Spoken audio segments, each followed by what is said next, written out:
juste dire un mot avant de passer la parole et le micro à Madame l'adjointe, Madame Haller. Je vais vous parler de littérature. Il y a un grand écrivain yougoslave, ex-yougoslave bosnien, qui s'appelle Ivo Andrić, qui a prix Nobel et qui a écrit un magnifique roman sur l'histoire d'un pont.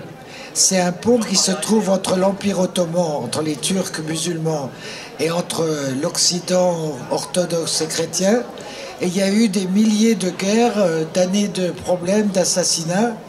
Ça se trouve à Mostar.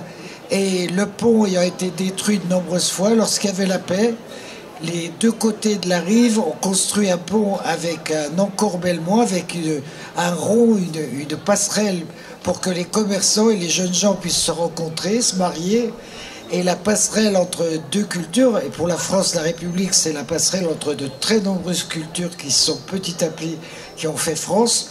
Et bien Radio Sud, qui est né dans un quartier difficile, dans un campement, on peut presque dire, et bien petit à petit, cette radio, depuis 42 ans, a survécu avec des hauts et des bas, et continue d'être non seulement une radio qui est aimée par sa communauté de départ, mais aussi un endroit où tout le monde peut venir, les Roms, il y a des émissions italiennes, des émissions portugaises, dans une ville qui s'appelle Besançon, qui est une ville extraordinaire, qui depuis très longtemps marie beaucoup de contraires et fait la synthèse de beaucoup de choses. Par les temps qui courent, j'attire votre attention sur la manifestation antifasciste qui a lieu samedi. Donc cette histoire de pont, de lien de Besançon, de ville qui sort de l'ordinaire, avec des gens de tous les coins du monde et avec quelques porte-paroles, Victor Hugo, les frères Lumière, Proudhon, Fourier, Jenny Déricourt et bien d'autres. Et ben la ville est représentée par la personne qui est juste à côté de moi, qui va vous dire qui elle est, qui va nous dire pourquoi à Besançon il y a tellement de mobilisation sur ces graves problèmes. La manifestation samedi, c'est à 15h, place de la Révolution. Alors, on me dit que la manifestation est à 15h, place de la Révolution. Oui. Samedi, ok. Donc bonjour à toutes. Je suis donc élue à la ville de Besançon à la lutte contre toutes les discriminations. Donc c'est bien dans ce cadre que je suis contente de vous accueillir cet après-midi. N'hésitez pas à aller dans tous les stands, le tissu associatif à Besançon est vraiment un tissu exceptionnel qui travaille entre elles. Ces associations ne sont pas en concurrence, elles travaillent en collectif et nous on travaille avec ce collectif. C'est vraiment quelque chose d'assez particulier à Besançon. Voilà, toutes les associations travaillent vraiment entre elles, avec elles, vraiment de façon exponentielle, j'ai envie de dire. On ne se tire pas dans les pattes à Besançon, on est solidaires et on travaille tous et toutes ensemble. Alors, je vous invite aussi à aller voir l'exposition Nous et les autres qui vient d'être présentée depuis ce matin. Donc voilà, il se passe vraiment beaucoup de choses. Je suis très contente de travailler avec tout ce tissu associatif et dont Nicolas Fassenet de la Ligue de l'enseignement est le représentant et qui conduit ce collectif indispensable aujourd'hui, mais bien sûr toute l'année. Donc je vais lui passer la parole et merci à toi Nicolas. Merci. Donc je vais vous présenter rapidement, donc je fais partie de la Ligue de l'enseignement, mais je vais vous présenter rapidement le collectif. C'est moi qui prends la parole un petit peu parce qu'effectivement on a la coordination des différents événements. Mais comme l'a dit Valérie, il y a beaucoup d'associations qui se mobilisent en tout cas pour des causes. Aujourd'hui, on est là contre le racisme et contre l'antisémitisme. Il y a 2 semaines, c'était pour le droit des femmes. Mais effectivement, vous avez des collectifs d'associations qui s'unissent pour des causes qu'on pense universelles et essentielles. Donc rapidement, je vais vous... cette journée, elle rentre dans le cadre d'un programme qui dure à peu près 2 semaines, donc la semaine d'éducation contre le racisme et l'antisémitisme. Vous avez des programmes un petit peu sur les stands si vous voulez aller voir. Il y a déjà eu des actions de mener cette semaine, ça a commencé il y a 2 jours. Et aujourd'hui, on est un petit peu sur l'événement phare où on vient au contact du public. Donc vous avez différents stands sur la place et je vous invite à aller rencontrer les associations sur les différents stands. Il y a aussi des activités qui sont proposées. Et effectivement, je vais faire un focus sur l'exposition Nous et les autres qui va être inaugurée aujourd'hui et qui est déjà accessible et qui est à l'hôtel de ville. Juste avant de passer la main à Carole Reynaud-Paligo pour l'exposition, je vais quand même citer les associations qui font partie de ce collectif et je prends mes notes pour ne pas en oublier. Donc, ici présent, vous aurez Récidev qui est derrière, avec les CMEA et la Ligue des droits de l'homme et le MRAP. Donc je vous invite à aller voir ces 4 associations qui se situent ici. Ici, vous avez des activités qui vont être proposées par la Ligue de l'enseignement. Ici, vous avez Unicité et je ne veux oublier personne, et je crois que j'en oublie quand même. Je vais quand même reprendre. Par contre, dans le collectif, effectivement, il y a d'autres associations. Il y a Radio Sud qui est présente, évidemment. Et je vais quand même citer des associations qui ne sont pas présentes aujourd'hui, mais qui proposent des activités et qui travaillent avec nous toute l'année sur ce collectif et sur ces thématiques. Donc il y a Miroir du Monde, il y a la Fédération de Lagrange, la LICRA qui n'a pas pu être présent, et l'association l'Amitié judéo-musulmane de Besançon. Le MRAP, je les ai cités, ils sont là. Donc j'ai fait le tour, je pense n'avoir oublié personne, et je passe la main à Carole Reynaud-Paligo qui va présenter rapidement l'exposition. J'ai combien d'heures pour la présenter? 2 heures, bien. Donc je vous invite à aller à l'Hôtel de Ville, puisque vous pouvez voir l'exposition, la grande exposition qui a été présentée au Musée de l'Homme il y a quelques années, et qui maintenant circule sur des petites formes, mais avec des panneaux, mais aussi avec des films. Donc c'est assez attractif aussi. Voilà, alors l'idée avec Evelyne Heyer, on a été toutes les deux à l'origine de cette exposition, on a été commissaire scientifique, c'est d'essayer de mobiliser les sciences sociales pour comprendre comment le racisme se diffuse dans une société à un moment donné, par quels canaux, pourquoi, qui a intérêt à jouer cette carte-là. Voilà, donc les sciences sociales, c'est la sociologie, la psychologie sociale, l'anthropologie, l'histoire, bien sûr. Et voilà, l'idée, c'est de permettre... Donc, parce que quand on parle du racisme, on l'aborde souvent sous l'angle moral.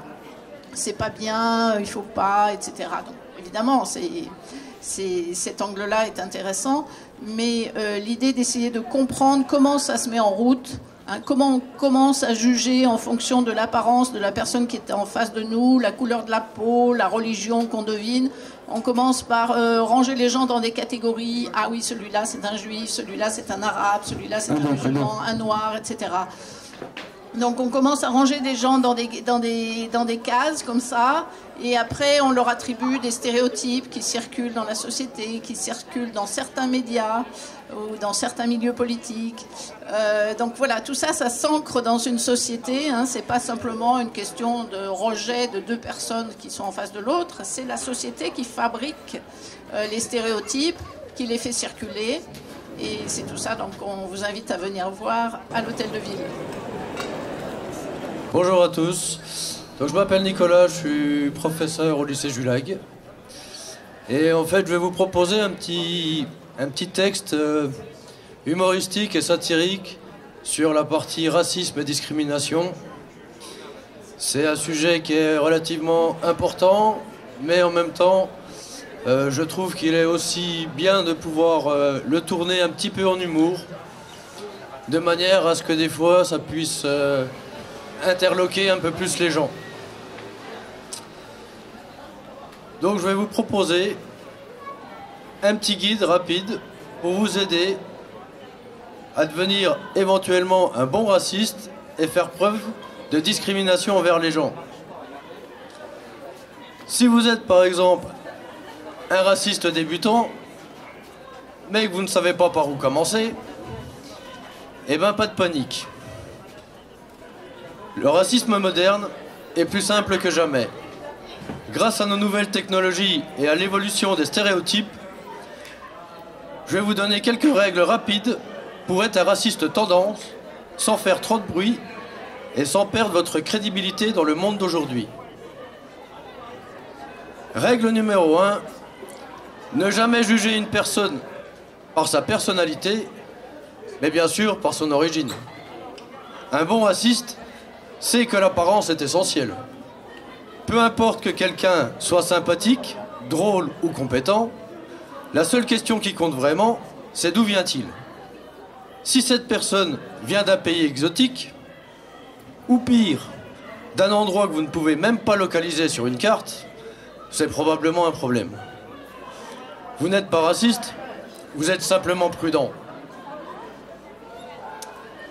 Règle numéro 2, évitez les cultures mixtes. Les mélanges, c'est pour les smoothies, pas pour les gens. La diversité culturelle, c'est joli sur le papier, mais dans la réalité, c'est une véritable menace pour la stabilité de votre identité. Après tout, vous ne voudriez pas que vos enfants grandissent en parlant couramment 3 langues. Gardez votre culture intacte, même si cela signifie faire semblant que vous ne comprenez rien à l'humour de votre collègue qui vient d'un autre pays. Règle numéro 3. Adoptez le fameux « mais j'ai un ami noir ». Vous avez un ami noir? Eh ben bravo. Vous êtes presque dans le club des bons racistes. Vous pouvez désormais faire des commentaires sur les autres personnes de sa couleur sans risquer de vous faire traiter de raciste. Vous savez, ces petites blagues qui n'ont rien de méchant, mais qui finissent toujours par tomber comme un pavé dans la mare. C'est ça un vrai talent. Règle numéro 4. Le multiculturalisme est un concept flou à adopter seulement quand vous devez montrer que vous êtes ouvert. Oui, la diversité c'est bien, mais seulement dans certaines situations. Par exemple, lorsque vous êtes en vacances à l'étranger et que vous devez acheter des souvenirs, c'est super sympa de découvrir des objets de toutes sortes. Mais lorsque ces objets viennent vivre à côté de vous, eh ben là, il faut savoir remettre de l'ordre. Pas de question de mélanger les cultures comme si elles étaient toutes équivalentes. Règle numéro 5. Le meilleur moyen de combattre le racisme, c'est tout simplement d'éviter d'en parler.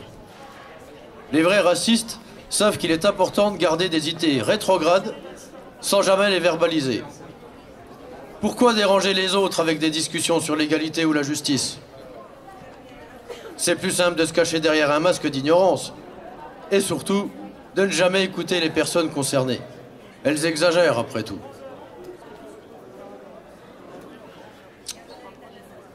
Pour pouvoir être un bon raciste moderne, bien sûr qu'il faut savoir faire preuve de discrimination.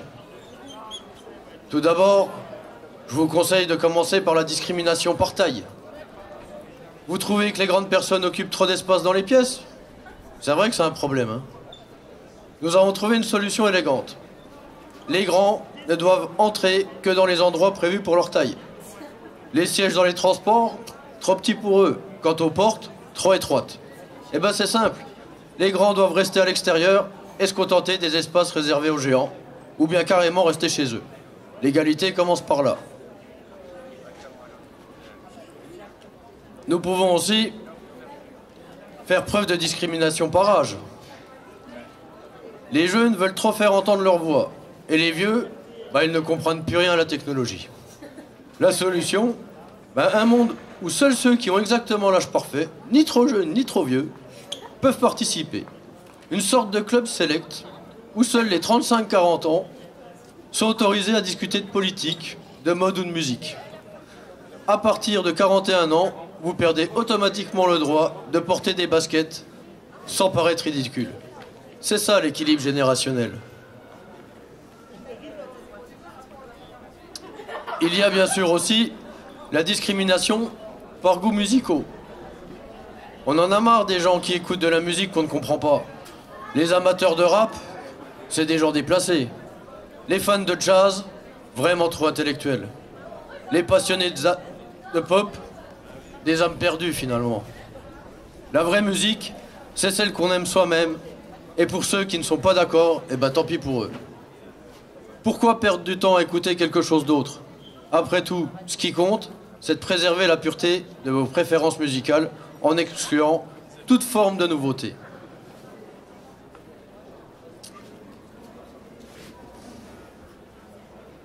Il y a bien sûr quelque chose qu'on rencontre régulièrement et qui est souvent le plus facile à mettre en place, c'est la discrimination des professions. Les artistes, les écrivains, les créateurs en tout genre ne sont rien d'autre que des rêveurs. On ne veut plus de personnes qui se contentent de réaliser des œuvres, chez ces gens qui semblent avoir du temps à perdre. Les véritables professionnels sont ceux qui font avancer la société en travaillant pour le profit, comme les banquiers, les avocats ou les consultants. Ceux qui ne participent pas activement à la création de richesses ne sont pas assez utiles. Si vous passez vos journées à penser ou à imaginer, soyez prêts à être exclus. L'important, c'est d'avoir des résultats concrets.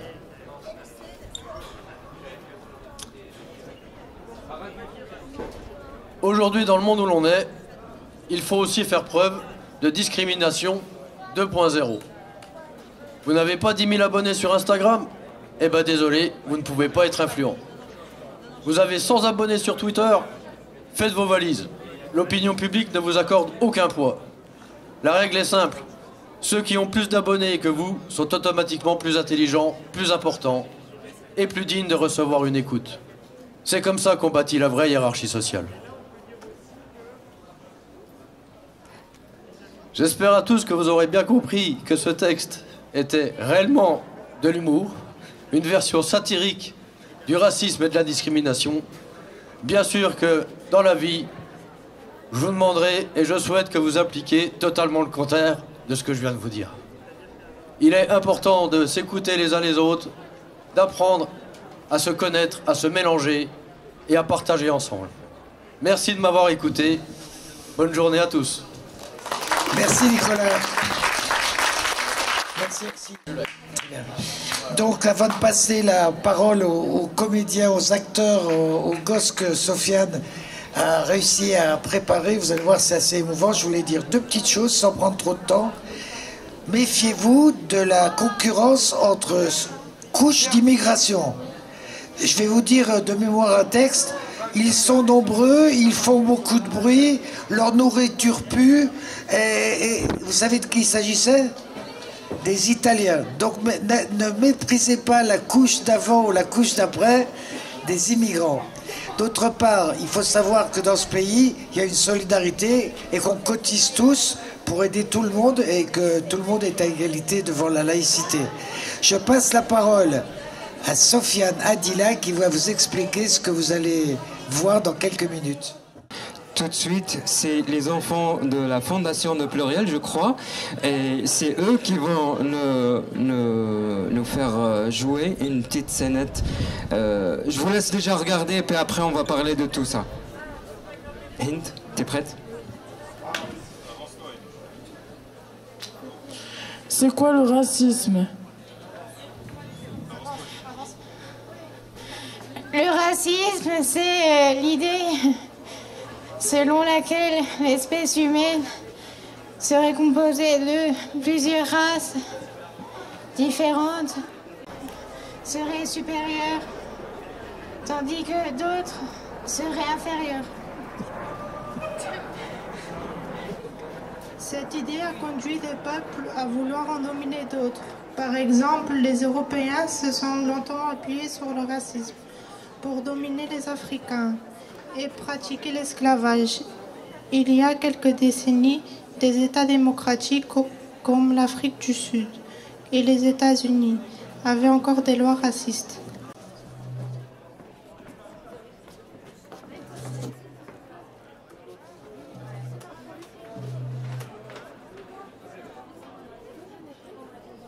Pourtant, la science a montré que les races n'existaient pas au sein de l'humanité, car nous partageons tous les mêmes gènes.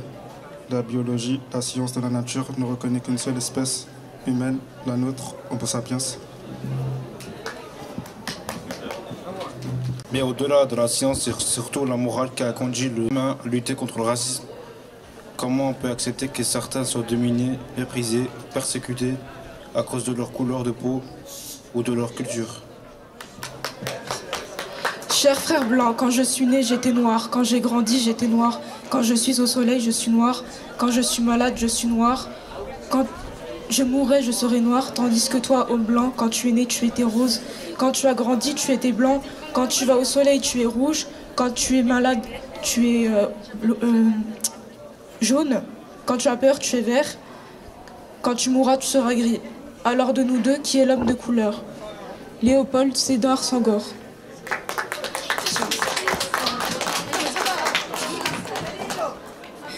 En France, des lois punissent des arts et aussi les paroles racistes. Il est interdit d'insulter une personne, de la traiter moyen bien que les autres ou d'être violent envers elle en raison de sa couleur de peau, de sa religion ou de son origine. Ces comportements sont sanctionnés par une amende ou une peine de prison. Depuis 2023, le nombre de crimes et délits à caractère raciste enregistrés par la police et la gendarmerie a très fortement augmenté, plus de 32%. Les provocations, injures, diffamations constituent la grande majorité de ces infractions. Les messages racistes se développent en particulier sur les réseaux sociaux. Le meilleur moyen de lutter contre le racisme reste l'éducation, notamment dans les écoles. C'est pourquoi il est organisé chaque année au mois de mars une semaine d'éducation contre le racisme.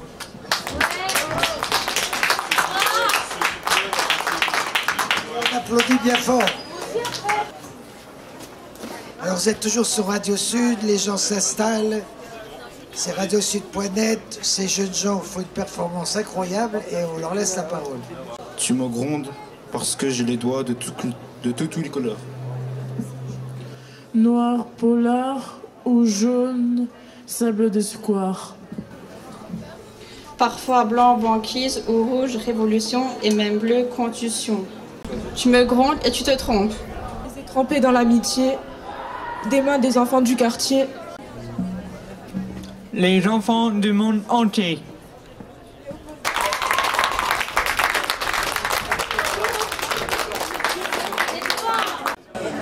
Est-ce que tu peux le présenter juste déjà? Oui. Alors, on est une unité d'enseignement externalisée qui dépend de la Fondation Pluriel, du coup. Voilà, on est au lycée Pierre-Adrien Paris. Voilà. Et on est super bons. Ouais. Voilà, c'est les collègues. Faut que je sens encourager ces enfants parce qu'on a travaillé, ça fait 1 mois qu'on travaille sur cette pièce. Donc merci à vous déjà pour tout ça. Merci, je vous remercie. Vous méritez vraiment qu'on applaudit, on applaudit pour vous. Merci. Merci, Ousmane. Merci, t'étais super. Attends, on doit pas partir là. On va pas partir comme ça. On va se présenter déjà. Transi. C'est ton fils là? Une petite présentation, Ousmane. Alors déjà merci.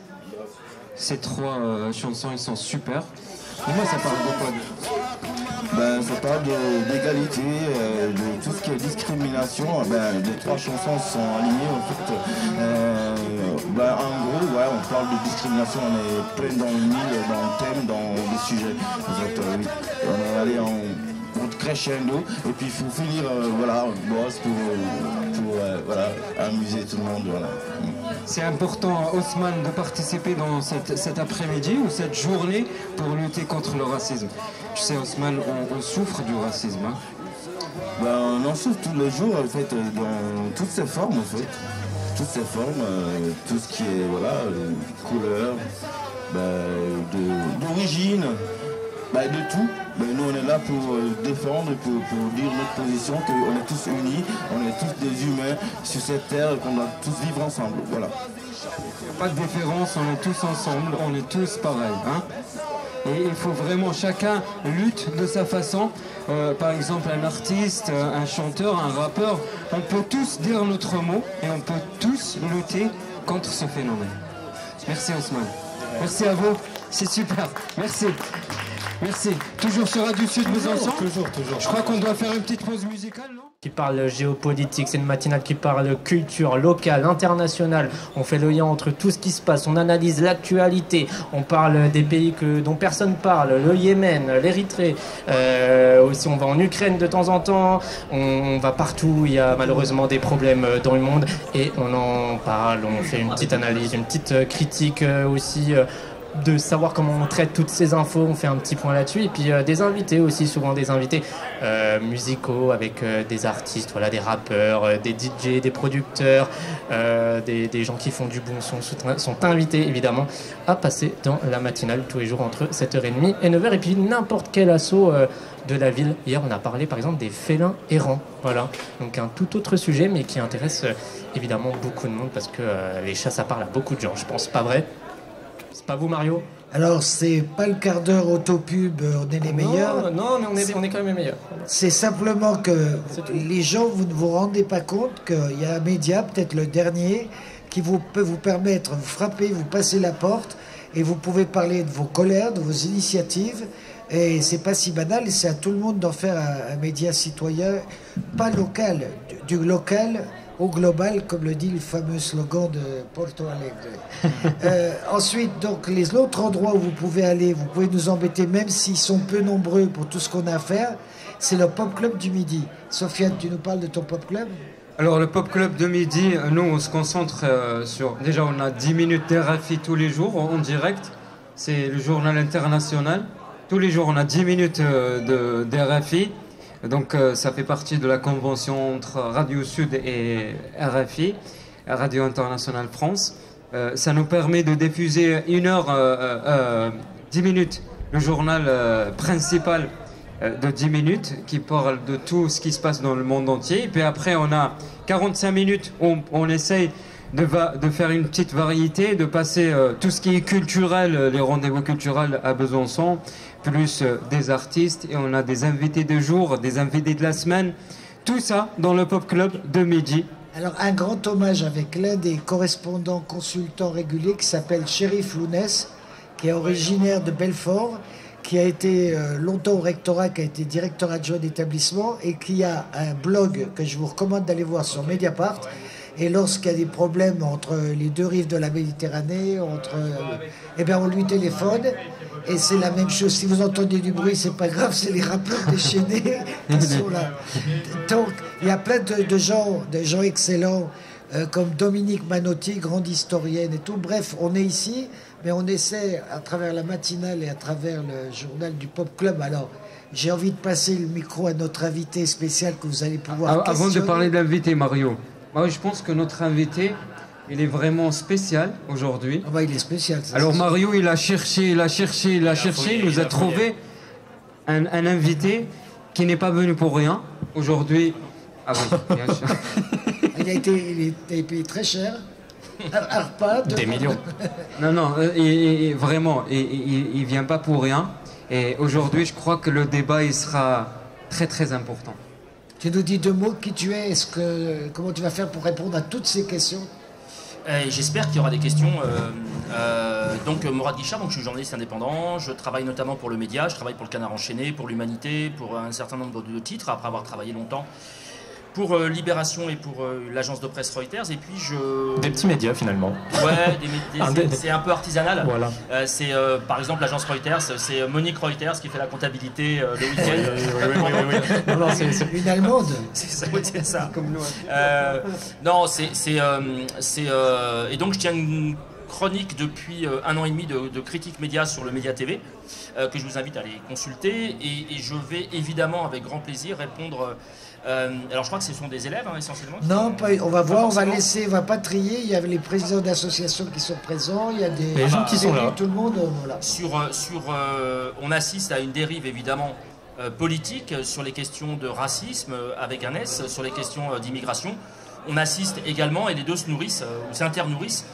On assiste à une dérive des médias, notamment les médias de Bolloré, sur ces questions de racisme-là. C'est complètement décomplexé. Et donc, je vous propose de me mettre à votre disposition. Alors, je crois que c'est dans une demi-heure, c'est vers moins quart, de vous retrouver de façon à pouvoir répondre à toutes vos questions. Et ce sera avec évidemment un grand plaisir sur Radio Sud Besançon qui m'accueille. Et vraiment, je vous remercie pour cette invitation que j'ai acceptée avec plaisir et je ne le... Félix, oui, moi je te ramène un artiste. Très bien. Je crois que je vais te le présenter, il s'appelle Boris. Boris. Alors Boris aujourd'hui... Attends, je vais le guider déjà. Voilà, il faut monter sur la scène. Voilà. Tranquillement, on marche. Je veux sur la grande son tableau scène, déjà.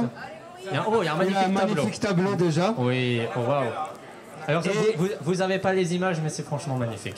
C'est super. C'est qui déjà sur le tableau? Ça, c'est Monsieur Martin Luther King qui a fait les droits de l'homme.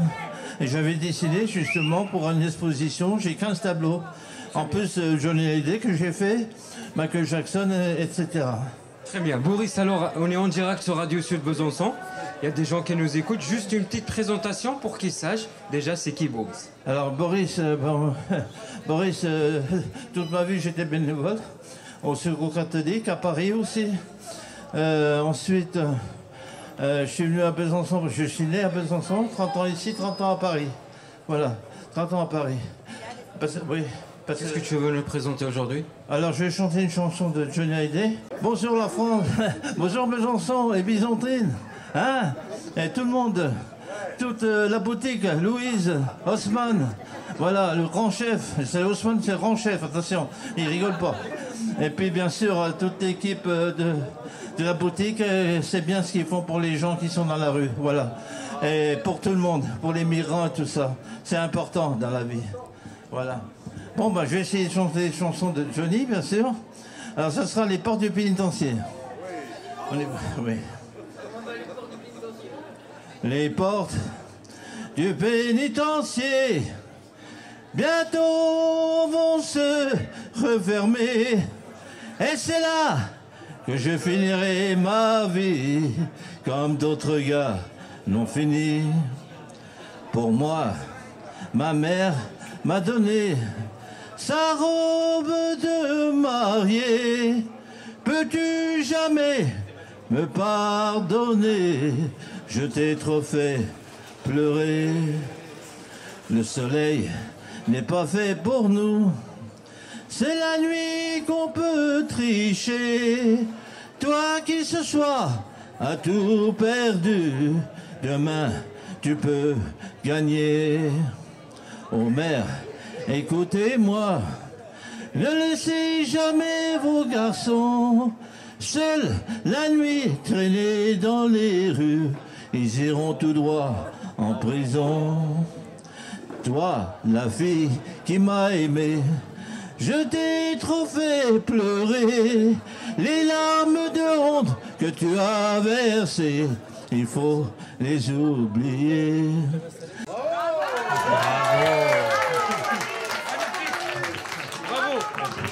Un petit mot, un tout petit dernier mot pour le racisme. Comment on peut lutter contre le racisme? Pour lutter contre le racisme, ce qu'ils font en France et dans le monde entier, ils manifestent, c'est très important. Voilà. Et qu'ils arrêtent la guerre à Gaza. Bon bah. Très bien, merci. Qu'est-ce que t'en penses? Il faut faire la paix avec Basic Fit aussi. Qu'est-ce que t'en penses, Félix? Les gens pensent que c'est magnifique. Bonjour à toutes et à tous, aux auditeurs et auditrices de Radio Sud, aux personnes ici présentes, à Mario Morisi, à Félix.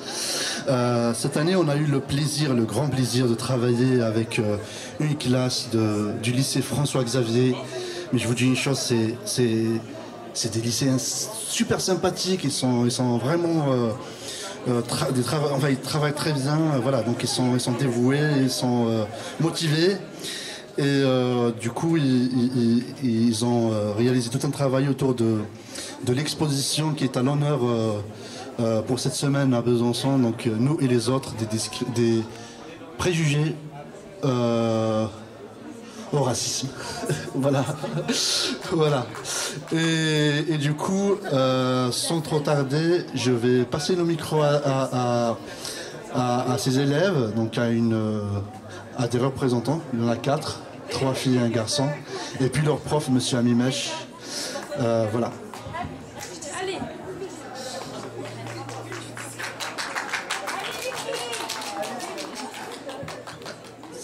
Du coup, on a travaillé avec l'association Récidev sur un projet, comme l'a dit Smaïl.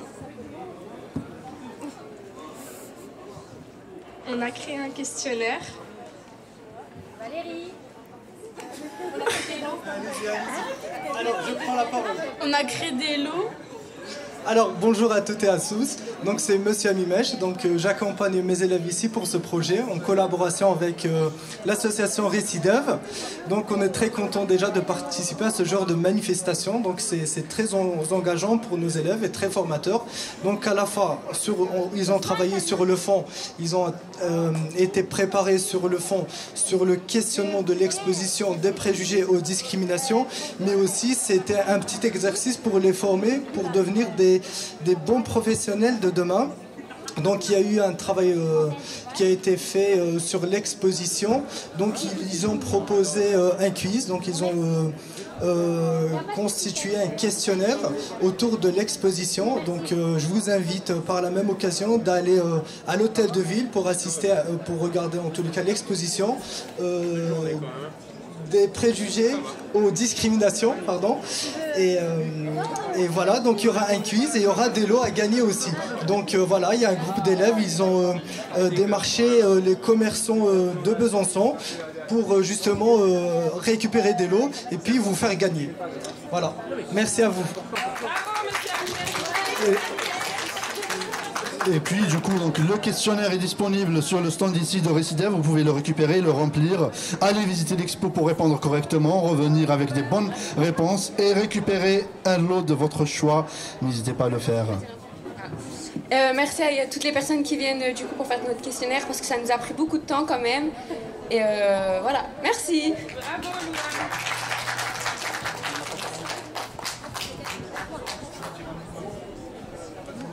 Merci à Monsieur Amimèche aussi. Hein.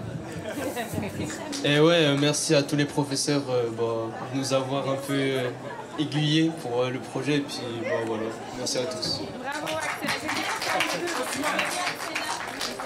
Et en termes de lot, qu'est-ce qu'on a? Qu'est-ce qu'on gagne? Qu'est-ce qu'on gagne? Mais tu veux pas. Il y a quelqu'un qui veut m'arracher le micro. Je lui donne. Qu'est-ce qu'on gagne? Une voiture? Du coup, on peut gagner des boules de bain, des livres, des fleurs. On peut gagner des gels douche, des muscs, du thé, des marque-pages, une gourde d'eau. Et il y a plein de choses à gagner, quoi. Que c'est tout. Ouais, d'accord, il y a plein de choses en tout cas. Des livres et des bons d'achat aussi. Chez qui? On sait? Des bons d'achat chez qui? Quel commerçant? Quel magasin? Non, je sais pas. Bon, venez ici, Chez Place Pasteur. Fleuriste. Très bien, chez Fleuriste.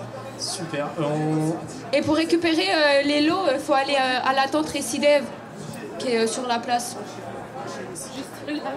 Et des produits cosmétiques aussi de chez Yves Rocher. Emma, elle a dit sur la place Pasteur. Merci Félix. Merci Sofiane. Avant, il y a quelque chose où tu peux me donner 2 minutes, Mario? Je vais faire le tour parce qu'il y a des gens qui veulent parler. 1 minute 58. Allez. Attention les enceintes, Sofiane. Je suis là. Je crois que je vais faire le tour. Je vais faire le tour parce qu'il y a des... Là, on se retrouve devant la scène. Ils veulent parler. Est-ce que ça va? Là, ça va? Bonjour. Bonjour. Alors, on est en direct sur Radio Sud Besançon. Aujourd'hui, c'est la journée pour lutter contre le racisme. C'est très important. Qu'est-ce que vous voulez nous dire? Alors moi j'ai à dire aujourd'hui, de base je suis française, je me suis reconvertie à l'islam par la suite et en fait je voulais parler de mon expérience dans le sens du regard des gens depuis que j'ai changé, depuis que je me suis reconvertie et c'est vrai que c'est pas forcément facile tous les jours parce qu'il y a beaucoup de mauvais regards alors qu'on reste tous les mêmes avant tout et moi encore. Enfin, c'est encore pire quand de base on est... Enfin, je sais pas comment expliquer. Quand de base on est français et qu'on change pour soi et que les gens nous regardent mal alors qu'au final on fait rien de plus qu'une personne d'autre. Donc voilà, je voulais aussi parler parce que moi je me suis mariée aussi et c'est vrai qu'il y a beaucoup de stigmatisation par rapport à ça. Et c'est vrai que c'est un peu compliqué. Moi, je voulais remercier surtout la boutique, le 129, parce que c'est eux qui m'ont accompagnée dans ce parcours. Et pour me sentir plus à l'aise et pouvoir ne pas regarder les gens ou écouter qui que ce soit parce qu'on vaut tous quelque chose. Et le principal, c'est de vivre comme on le souhaite. Et voilà. Merci à tous. En 2025, c'est quoi le conseil que vous voulez nous donner? En 2025, le conseil que je voudrais donner à tout le monde, c'est de vivre pour soi parce que personne ne fera à notre place ce qu'on veut. Et dans nos projets, dans nos désirs, si on ne s'écoute pas, ben, tout simplement, on n'arrivera pas forcément. Et que si on s'écoute, eh ben, on arrivera à des choses encore mieux. Et que personne ne pourra choisir à notre place ce qu'on veut, ce qu'on souhaite. Merci pour votre courage déjà. Merci. Merci Félix, toujours là, on est toujours là. Vous pouvez nous écouter sur la 101 Poète FM et Radio Sud.net. Je te redonne le micro. Oui, et tu me redonnes le micro pour que je puisse le redonner directement à Mario Morisi. Voilà, on est des vrais jongleurs du son, hein, c'est extraordinaire. Oui. Alors je rappelle, avec le ton, avec l'accent, qu'on a quelqu'un qui sort de l'ordinaire, qui s'appelle Mourad Guichard, grand spécialiste des médias au plus haut sommet, qui nous fait l'amitié de venir. Toute la matinée, nous a aidé à décrypter l'information. Et dans un quart d'heure, on va faire une table ronde. Il sera assis à côté de moi. Et j'invite tout le monde, les grands, les petits, à lui poser des questions parce que c'est rare qu'on a quelqu'un dont les réponses peuvent être fiables. À tout de suite.